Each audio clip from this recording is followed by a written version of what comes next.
મિત્રો, આજે આપણે ધોરણ 10 ઇંગ્લિશનો lesson number 4 a wonderful creation તમે સ્ક્રીન ઉપર જોઈ શકો છો.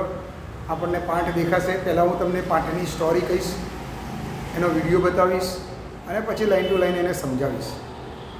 વિદ્યાર્થી મિત્રો, આ પાઠમાં માતાનું મહત્ત્વ દર્શાવતો એક ભગવાન અને એક એન્જલ વચ્ચેનો વાર્તાલાપ પાઠમાં છે. માતા શું હોઈ શકે, માતા કેવી હોઈ શકે, માતા કેવું સહન કરી શકે, એક ઘરને કેવી રીતે ચલાવી શકે, માતા એના બાળકને કેવી રીતે સાચવી શકે, આ બધી જ ચર્ચા અહીંયા ભગવાન અને દેવદૂતની વચ્ચે કરવામાં આવેલી છે. આ પાઠની અંદર માતાનું મહત્ત્વ બતાવવામાં આવેલું છે. ભગવાન જ્યારે માતાનું સર્જન કરી રહ્યા હતા ત્યારે એ ઓવર ટાઈમનો 6થો દિવસ, રેગ્યુલર જે કોઈ પણ મૂર્તિ બનાવવામાં, કોઈ પણનું સર્જન કરવામાં જેટલો ટાઈમ થતો હતો એના કરતાં વધારાનો 6થો દિવસ એમનો કામનો હતો. અને એ વખતે એન્જલ ત્યાં દેખાય છે. એન્જલ આવે છે અને એન્જલ પૂછે છે, ભગવાન કેમ આટલો બધો રસ લઈને તમે આવું કામ કરી રહ્યા છો? શું તમે કંઈક નવું જ કંઈક સર્જન કરી રહ્યા છો? એટલે ભગવાને કહ્યું, આ તો માતાનું સર્જન કરી રહ્યો છું અને માતાનું એક મોડેલ બનાવી રહ્યો છું, આઈડલ મોડેલ બનાવી રહ્યો છું. અને કહે છે કે એમાં શું વિશેષતા છે? તો કે આ માતા છે એ બધાનું એક આઈડલ છે, બધાનું એક પ્રતિકરૂપ બનાવી રહ્યો છું. અને એમાં 3 આંખોની પેર અને 6 હાથની પેર આ માતામાં મારે મૂકવાની છે. એટલે પેલા એન્જલને વધારે રસ પડે છે કે 6 હાથની પેર, તો કે તમને શું એ પ્રોબ્લેમ છે કે આ 6 હાથ ક્યાં મૂકવા, એ પ્રોબ્લેમ છે? એટલે ભગવાન કહે છે કે ના, હાથ તો હું ગમે ત્યાં મૂકીશ, પણ આ મૂર્તિની અંદર 3 આંખોની પેર ક્યાં મૂકવી એ એમનો એક પ્રશ્ન છે. અને પછી એન્જલ પૂછે છે કે કેમ 3 આંખો, શા માટે 3 આંખોની પેર? પેર એટલે ધ્યાન આપજો, પેર એટલે જોડી. એટલે એવું પૂછવામાં આવે કેટલી આંખો, તો 6, અને પેર પૂછવામાં આવે તો 3. એ જ રીતે હેન્ડ્સની પેર પૂછવામાં આવે તો 6 પેર ઓફ હેન્ડ્સ. એને જો હાથ પૂછવામાં આવે તો 12 થશે. બરાબર? આવા ટૂંકા પ્રશ્નો પૂછવા હોય તો એ પૂછી શકાય. હવે પૂછવામાં આવે છે કે માતામાં 3 આંખોની પેર કેમ? તો એના કારણ બતાવવામાં આવે છે. આ શોર્ટ નોટ માટે પણ મહત્ત્વની વાત છે કે એક હાથની પેરથી બંધ દરવાજે એના બાળકને જોઈ શકે. one pair that can see her children through closed door. Another pair, mother can see her children and ask and એના બાળકને જોઈ શકે અને એના બાળકને કહી શકે, એના બાળકને કહી શકે કે હું તને પ્રેમ કરું છું અને હું તને સમજું છું.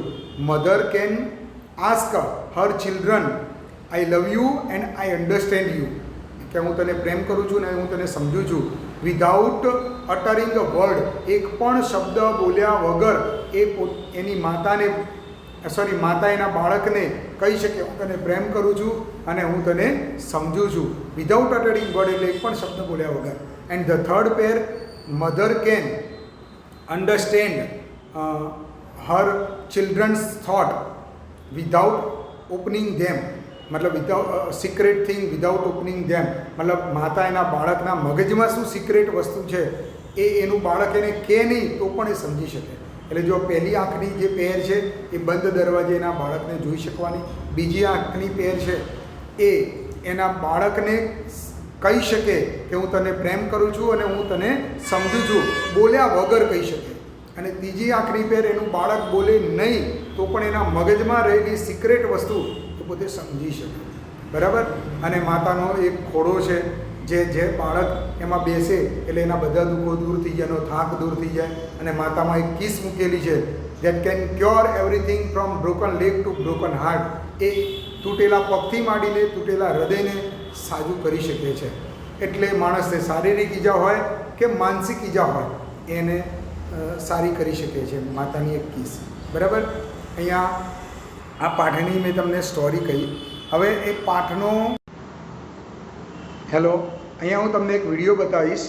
એ વિડીયોમાં તમે લેસન જોઈ શકો છો અને પછી હું તમને લાઈન ટુ લાઈન સમજાવીશ. તો પહેલાં તમે આ વિડીયો શાંતિથી જુઓ good Lord was extremely busy those days. He was into his 6th day of overtime.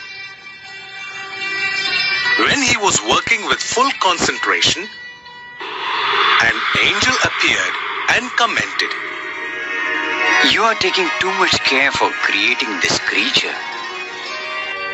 "That's true," said the Lord. "Do you know the details about this creation?" "What are they?" The angel was curious. "Her all parts should be movable and replaceable too. She has a lap that disappears when she stands up. I have to put a kiss that can cure everything, from a broken leg to a broken heart.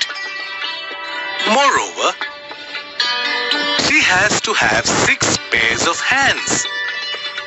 She is able to run on any food available and should have 3 pairs of eyes." The angel shook his head slowly and said, "A mighty impossible task. I suppose 6 pairs of hands? No way." "No, these hands are not a problem for me. It is the 3 pairs of eyes that the mothers have to have." The Lord looked puzzled. "Oh, so you are creating a standard model of mothers. But 3 pairs of eyes? What for?" The angel got interested. "1 pair that sees her children through closed doors. Another pair to look at the children and say, 'I understand and I love you,' without uttering a word. And the 3rd pair to see all the secret things without opening them."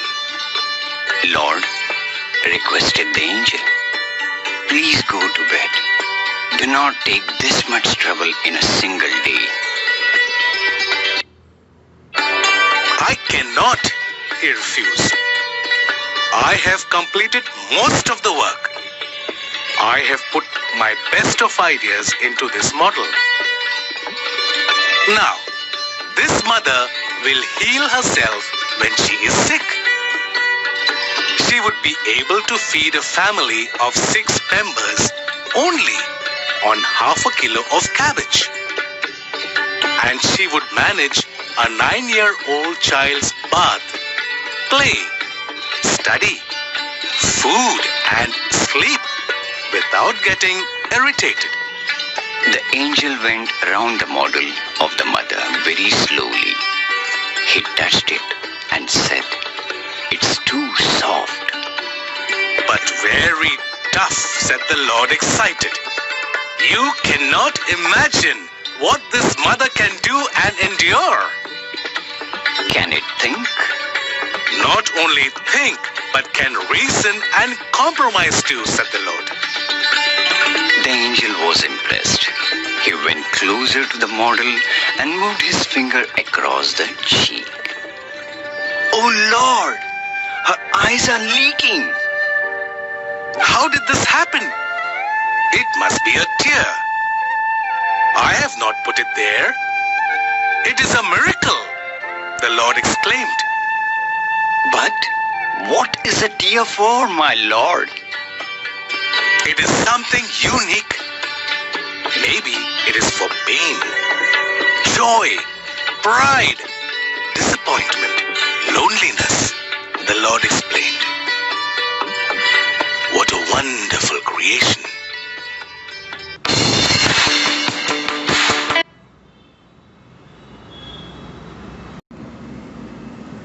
Hello વિદ્યાર્થી મિત્રો, તમે બધાએ આ video જોયો હશે. આ video હું તો એવું માનું છું, મેં તમને પહેલાં બતાવ્યું છે. એકવાર આખો લેસન સમજી લો, પછી એને ફરીથી 2 કે 3 મિનિટનો કે 4 મિનિટનો વિડીયો છે, અને જોજો તો તમારા પ્રોનાઉન્સિએશન, તમારા મગજમાં કોન્સેપ્ટ ક્લિયર થઈ જશે. બરાબર? હવે હું તમને લાઇન ટુ લાઇન આ લેસન સમજાવું છું. The good lord was extremely busy that day. ભગવાન એ દિવસોમાં ખૂબ જ વ્યસ્ત હોય છે. He was into his 6th day of overtime. એ એમનો કામનો ઓવરટાઈમનો 6થો દિવસ હોય છે. જે રેગ્યુલર કામ કરતા હોય એક મૂર્તિ બનાવવામાં, એના કરતાં વધારાનો 6થો દિવસ છે. When he was working with full concentration, જ્યારે એ પૂરા ધ્યાનથી, કોન્સન્ટ્રેશન એટલે ધ્યાન, પૂરા ધ્યાનથી કામ કરી રહ્યા હોય છે, ત્યારે એન એન્જલ અપિયર્ડ. અપિયર્ડ એટલે દેખાવો. 8મા ધોરણમાં પણ આપણે આ શબ્દ આવતો હતો, વન દેવી અપિયર્ડ. અહીંયા an angel appeared and commented. Angel ત્યાં હાજર થાય છે અને કોમેન્ટ કરે છે, you are taking so much care for creating this creature.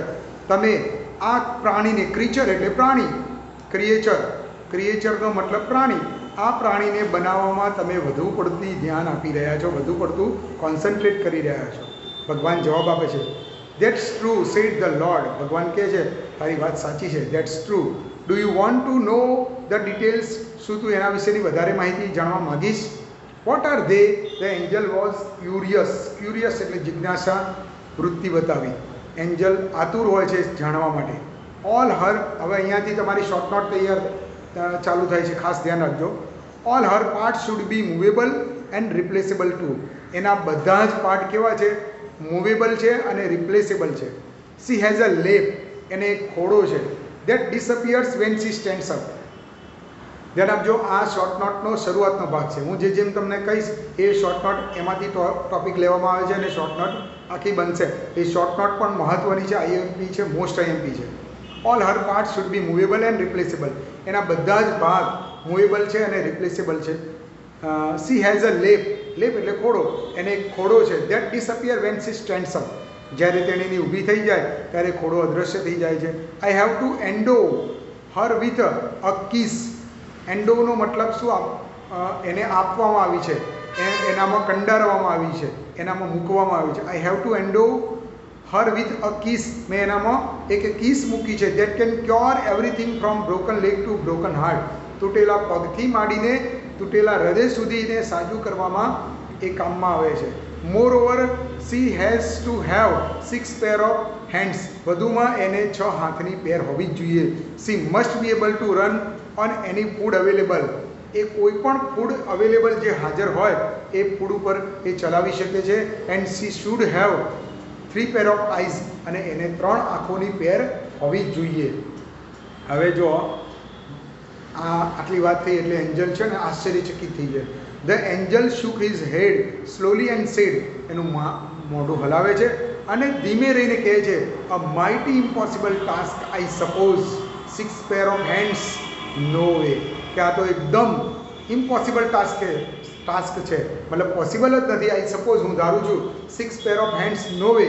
6 હાથની પેર તો ના જ હોઈ શકે. No, this hands are not a problem for me. ભગવાન જવાબ આપે છે, it is the 3 pair of eyes that the mother have to have. Lord looked puzzled. અહીંયા પઝલ શબ્દ તમારા માટે મહત્વનો છે. પઝલ એટલે મૂંઝવણમાં મુકાવું, confused. No, these hands are not a problem for me. આ હાથ મારા માટે કોઈ પ્રોબ્લેમ નથી. It is the 3 pair of eyes. 3 આંખોની જે પેર છે, that the mother have to have. માતાને હોવી જ જોઈએ, એ પ્રોબ્લેમ છે. Lord look puzzle. આટલું બોલતો ભગવાન કન્ફ્યુઝમાં, મૂંઝવણમાં હોય, પઝલ હોય એવો એમનો મતલબ બોડી, મતલબ ફેસ જોવા મળે છે. Oh so you are creating a standard model of a mother. પછી એન્જલ કહે છે, હા તો તમે માતાનું ઉત્તમ સર્જન, એક સ્ટાન્ડર્ડ મોડેલ ઓફ મધર બનાવી રહ્યા છો. But 3 pair of eyes, what for? The angel got interested. એન્જલને રસ પડે છે, પણ 3 આંખની પેર શા માટે? હવે ભગવાન જવાબ આપે છે, 1 pair that sees her children through closed door. અહીંયા પાછો આપણો શોર્ટ નોટનો પાર્ટ અહીંથી શરૂ થાય છે કે માતાની 3 આંખોની પેર હોવી જોઈએ. તો શા માટે હોવી જોઈએ? તો 1 પેર ધેટ સીઝ, એક આંખની પેરથી એ માતા જોઈ શકે છે. Sees her children through closed door. બંધ દરવાજે એના બાળકને જોઈ શકે. Another pair to look at the children and say. બીજી આંખની પેરથી એના બાળકને જોઈ શકે and say, I understand and I love you without uttering a word. હું તને સમજું છું અને હું તને પ્રેમ કરું છું. એક પણ શબ્દ ઉચ્ચાર્યા વગર આ એના બાળકને સમજાવી શકે અને કહી શકે છે. And the third pair to see all secret thing without opening them, અને ત્રીજી આંખની પેર એના બાળકના કીધા સિવાય એના મગજની સિક્રેટ વસ્તુ શું છે એ પોતે સમજી શકે. Lord requested the angel, angel ભગવાનને વિનંતી કરે છે, lord please go to bed and not to take so much trouble in a single day. ભગવાન તમે આરામ કરો, એક જ દિવસમાં આટલું બધી તકલીફ લેશો નહીં. ભગવાન જવાબ આપે છે, આઈ કાન્ટ, હું એ કરી શકું નહીં, આરામ કરી શકું નહીં. હી રિફ્યુઝડ, અહીંયા રિફ્યુઝડ શબ્દ પણ મહત્વનો છે. રિફ્યુઝડનો 3 સમાનાર્થી થાય, એક ડિનાઈ, રિફ્યુઝડ અને સે નો. હી રિફ્યુઝડ, એ ના પાડી જાય છે. I have almost completed the work, મેં ઓલમોસ્ટ કામ પૂરું કરી નાખ્યું છે. I have put the best of ideas into this model, મેં મારા બેસ્ટ આઈડિયા મોડેલમાં મૂક્યા છે. Now this mother will heal herself when she is sick, માતાની અંદર મેં એવી ઇનબિલ્ટ સિસ્ટમ મૂકી છે. Now this mother will heal, heal એટલે પણ ધ્યાન આપજો, ગ્લોસરીમાં પણ આપેલું છે. હીલ એટલે સાજું કરવું, હીલનો મતલબ આગળ પણ આવશે ક્યોર, આપણે આગળ જોઈ જાય, that can cure everything from broken. Cure એટલે સાજા કરવું અને હીલ એટલે પણ સાજા કરવું. તો heal from herself when she is sick, જ્યારે તેની બીમાર પડે ત્યારે પોતે જાતે જ સાજી થઈ શકે છે, એવી સિસ્ટમ મૂકેલી છે. She would be able to feed a family of 6 member only on half kilo of cabbages, અડધો કિલો કેબીઝમાં એટલે કોબીઝમાં એ આખા ફેમિલીને ખવડાવી શકે છે. And she would manage a child bath, play, study, food and sleep without getting irritated. એ એક બાળકને નવરાવવાનું, રમાડવાનું, ભણાવવાનું, ખવડાવવાનું, ઊંઘાડવાનું, આ બધું જ કામ વિધાઉટ ગેટિંગ ઇરિટેટેડ, સહેજ પણ ખચકાટ થયા વગર, કંટાળ્યા વગર કામ કરે છે. The Angel vent round the model of the mother very slowly. આ પછી એન્જલ એ માતાની મૂર્તિની આજુબાજુમાં ફરે છે ધીમે ધીમે. He touched it and said it's too soft, એને ટચ કરે છે અને પછી કહે છે આ તો એકદમ સોફ્ટ છે. ભગવાન જવાબ આપે છે, but very tough said the lord excited. ભગવાન એક્સાઇટેડ અવાજમાં કહે છે, બટ વેરી ટફ, સોફ્ટ તો છે પણ કેવી છે, ટફ છે. You can not imagine what this mother can do and endure. તું કલ્પના નહીં કરી શકે આ મધર શું કરી શકે છે અને શું સહન કરી શકે છે. ડુ એટલે કરવું અને એન્ડ્યોર એટલે સહન કરવું. કેન ઇટ થિંક, એન્જલ પૂછે છે, શું એ વિચારી શકે છે? ભગવાન જવાબ આપે છે, not only can she think but can reason and compromise too, said the lord. ભગવાન કહે છે ફક્ત વિચારી શકે જ નહીં, not only can she think, ફક્ત વિચારી જ શકે નહીં, બટ કેન રીઝન, એનું કારણ પણ બતાવી શકે, એન્ડ કોમ્પ્રોમાઇઝ ટુ, અને એમાં કોમ્પ્રોમાઇઝ પણ કરી શકે છે. The angel was impressed, angel વધારે ઇમ્પ્રેસ થાય છે. He went closer to the model and moved his finger across the cheek. એ વધારે નજીક જાય છે માતાની અને એના ગાલ ઉપર એની ફિંગર એટલે આંગળીઓ ફેરવે છે. Oh lord, her eyes are leaking. અરે ભગવાન, આની આંખો તો ટપકી રહી છે. How did this happen? It must be a tear. I have not put it there. It is a miracle, the lord exclaimed. ભગવાન ઉદ્ગાર કરે છે, હાઉ ડીડ ધીસ હેપન? એવું કેવી રીતે બની શકે? It must be a tear. એ ચોક્કસ આંસુ હોઈ શકે. I have not put it there. મેં આંસુ ત્યાં મૂક્યા નથી. It is a miracle. એ ચમત્કાર છે. આ પાઠમાંથી ઘણી વખત પેરેગ્રાફમાંથી પ્રશ્ન પૂછે ને તો એવો પ્રશ્ન પૂછે, વોટ ઇઝ અ મિરેકલ? તો the tear of the mother is a miracle, એવો જવાબ થાય છે. તો કહે છે I have not put it there, આ આંસુને ત્યાં મેં મૂક્યા નથી. ઇટ ઇઝ અ મિરેકલ, એ ચમત્કાર છે. ધ લોર્ડ એક્સક્લેમ્ડ, ભગવાન આવો ઉદ્ગાર કરે છે. But what is the tear for my lord? આ બીજો પ્રશ્ન પૂછીએ, આ ફકરો પૂછાય તો એમાંથી આવો બીજો પ્રશ્ન પૂછાય છે, what is a tear for? આ ટીયર શેના માટે, આંસુ શેના માટેના છે? તો હવે જવાબ આવશે, ઇટ ઇઝ સમથિંગ યુનિક. આ આંસુ યુનિક છે, અજોડ છે. મે B it is four pain. એ મે બી એટલે કદાચ, મે B it is four pain, કદાચ એ દુઃખના હોય, જોય આનંદના હોય, પ્રાઇડ ગર્વના હોય, ડિસઅપોઇન્ટમેન્ટ નિરાશાના હોય, લોનલીનેસ એકલતાના હોય. એટલે આ આંસુ દુઃખના, સુખના, ગર્વના, નિરાશાના કે એકલતાના હોઈ શકે. ભગવાન આવું એક્સક્લેમ્ડ કરે છે. ધ લોર્ડ એક્સપ્લેન્ડ નહીં, એક્સપ્લેન. ભગવાન એવું સમજાવે છે કે આ આંસુ કદાચ હોય તો દુઃખના, સુખના, ગર્વના, નિરાશાના કે એકલતાના હોઈ શકે. What a wonderful creation. કેટલું અદ્ભુત સર્જન છે. આ પાઠ આટલું સમજ્યા પછી ફરીથી એકવાર એનો વિડીયો મેં જે તમને આપ્યો છે જુઓ. અને એમાં જો તકલીફ હોય તો યુટ્યુબમાં પણ વિડીયો એનો એવું છે જ, મેં યુટ્યુબમાંથી એમાં લીધેલું છે. બરાબર. થેન્ક યુ વેરી મચ વિદ્યાર્થી મિત્રો. આ પાઠ તમારા માટે ખૂબ જ મહત્ત્વનો છે. માતાનું મહત્ત્વ સમજવા માટે અને એક્ઝામ માટે પણ ખૂબ જ મહત્ત્વનો છે. Thank you very much.